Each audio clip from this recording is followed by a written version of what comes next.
Delhi and I come from a very small city in Gadwal. Map में शायद किसी को पता भी नहीं होगा. बहुत से लोग आप में से दिल्ली में पैदा हुए हैं. मैं एक बहुत छोटे से जगह से हूँ गढ़वाल में. many people may not even know it.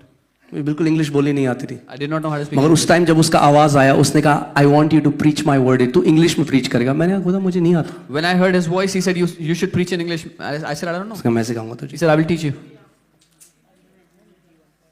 Amen. और जब कलीसिया में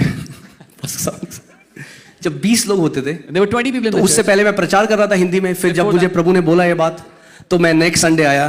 मैंने कहा okay let's open our Bibles. सारे लोग मुझे देख रहे हैं. ये क्या हो गया ऐसे? Before that I used to preach in Hindi and that Sunday after the Lord spoke I came to the church and I said अंग्रेजी में के मैंने कहा अपनी बाइबल खोलते हैं. लोग मुझे देखने लगे कि क्या हो गया इनको. Everybody is like scanning. हर कोई जज कर रहा है, स्कैन कर रहा है. अंग्रेजी बुखार चढ़ गया है. He's got English fevers. और उसके बाद look at the humour of God. एक हमारे मित्र आए अमेरिका से जो अमेरिकन थे मगर हिंदी में प्रचार करते थे. और परमेश्वर का मजाक करने का तरीका देखो. An American preacher who preaches in Hindi came to our church. शुद्ध हिंदी, Pure Hindi. वो कहते थे आओ भाइयों एफिसियों की किताब खोलें.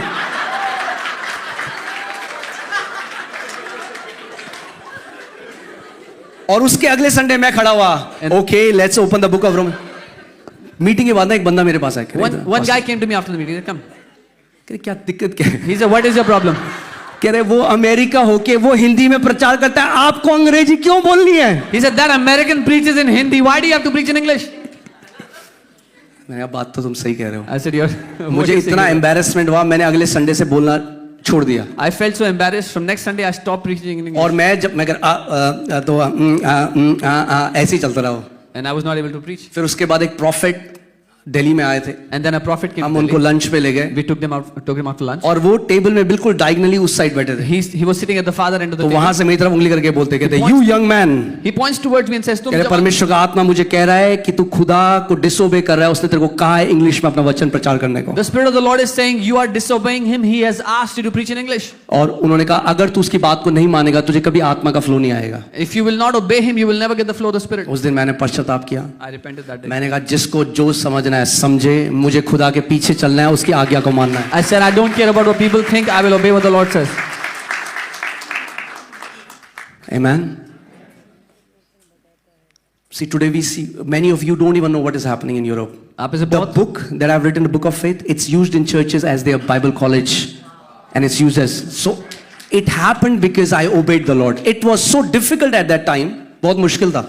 आज बहुत से लोग जो जानते हैं यूरोप में क्या हो रहा है. जो किताब मैंने लिखी है विश्वास की किताब वो वहां पर बाइबल कॉलेज में कनेक्ट ग्रुप्स में यूज हो रही है चर्चेस में, यूरोप के चर्चेस में. और उस समय बहुत कठिन था. फिर लास्ट ईयर प्रभु ने मुझे कहा अब तू हिंदी में प्रीच कर सकता है.